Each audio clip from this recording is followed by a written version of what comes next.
Après la finale de la Coupe EFL, il n'est pas surprenant qu'un nom soit sur toutes les lèvres, Nico O'Reilly. Ce jeune, révélé récemment, est désormais international anglais et a déjà remporté le trophée Alan Hardaker, une des distinctions individuelles majeures du football anglais. Son histoire est vraiment belle et inspirante, mais nous pouvons vous assurer qu'il y a beaucoup de choses que vous ne savez pas sur lui. Eh bien, vous allez tout découvrir dans cette vidéo aujourd'hui. De son expérience en grandissant sans père à ses nombreux records dans le football, voici 10 choses que vous ne saviez pas sur Nico O'Reilly. Comme nous l'avons dit, il est déjà international anglais. Il a reçu sa première convocation en octobre 2025 et a fait ses débuts avec l'équipe première le même mois lors du match à domicile contre la Serbie. Né à Manchester en 2005, il a suivi le parcours des équipes de jeunes d'Angleterre. On peut dire qu'il a mérité sa sélection, mais saviez-vous qu'il aurait aussi pu jouer pour la Jamaïque, tout comme Raheem Sterling, ancien joueur de Manchester City. Nico O'Reilly est également d'origine jamaïcaine et aurait pu choisir de porter les couleurs des Reggae Boys. Mais il ne semble même pas y avoir pensé, choisissant l'Angleterre dès le début de sa carrière. Une autre chose que vous devez savoir à son sujet, c'est qu'il est né dans une famille de supporters de Manchester City. Comme nous l'avons dit, il est né à Manchester. Dès l'enfance, il a choisi le côté bleu de la ville, n'ayant connu que cela. Bien entouré de supporters de Manchester United, sa famille est restée fidèle à City. Donc pour Nico, ça a toujours été Manchester City ou rien. Quand il a commencé à jouer au football étant enfant, il rêvait de jouer pour Manchester City.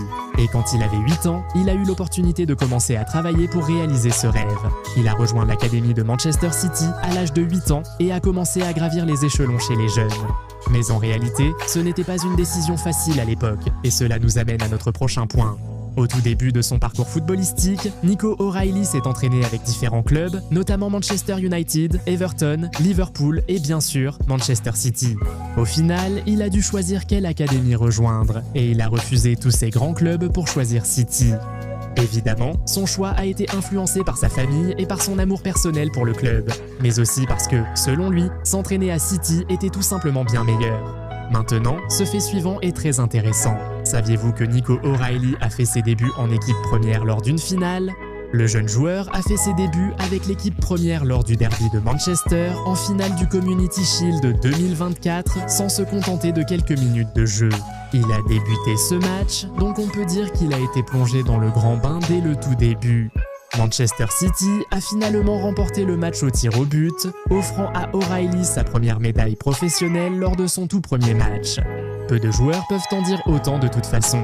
Nico a depuis joué un bon nombre de matchs pour Manchester City, la plupart d'entre eux au poste d'arrière gauche ou de milieu défensif. Chaque fois qu'il a été appelé en équipe d'Angleterre, il y est allé comme arrière gauche. Mais croirais-tu qu'il a en fait commencé sa carrière comme milieu offensif ?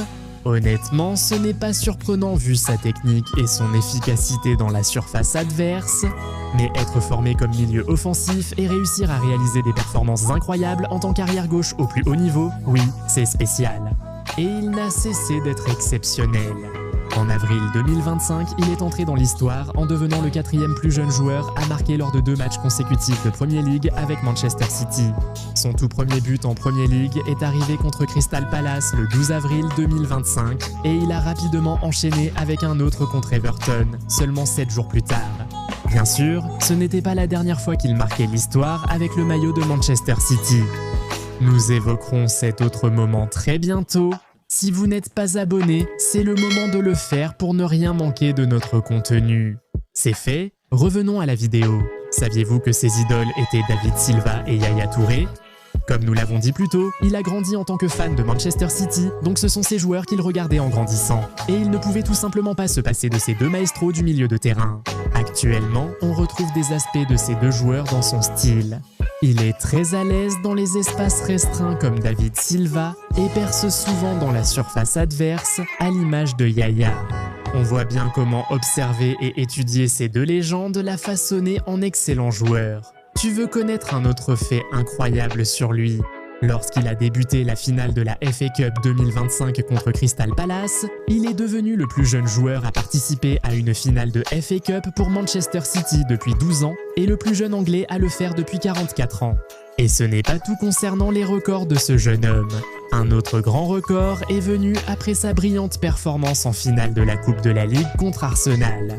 Il a offert la victoire à Manchester City avec son doublé et est devenu le 3e plus jeune joueur à marquer 2 buts en finale de Coupe de la Ligue, le plus jeune depuis 20 ans.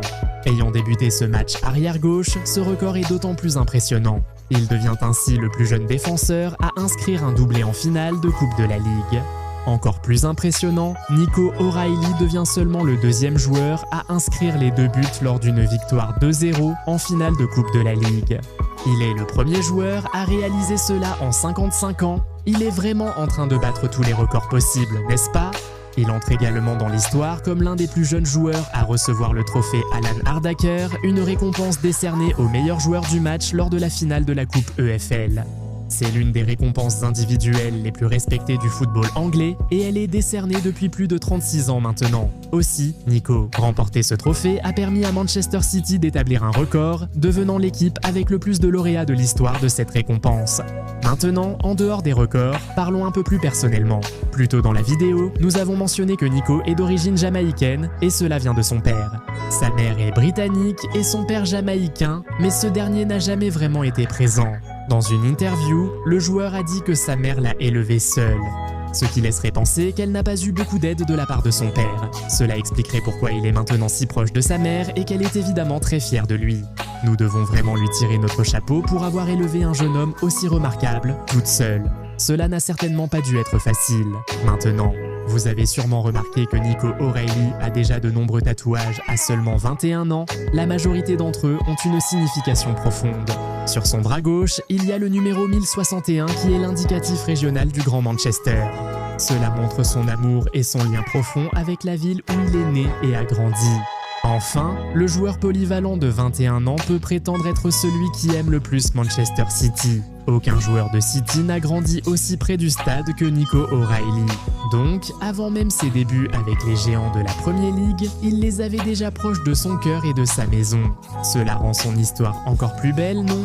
De grandir près du stade, rêver de porter le maillot, refuser tous les autres clubs pour les rejoindre à l'âge de 8 ans, jusqu'à inspirer le club à remporter un grand trophée avec un doublé en finale.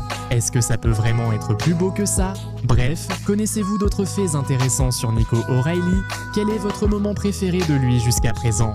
Pensez-vous qu'il peut devenir une légende de Manchester City et peut-être même capitaine du club? Partagez votre avis dans les commentaires et discutez avec nous. Si vous avez aimé cette vidéo, mettez un pouce bleu et abonnez-vous à la chaîne. Activez aussi la cloche de notification pour ne jamais manquer de nouveaux contenus. On se retrouve dans la prochaine vidéo, à bientôt!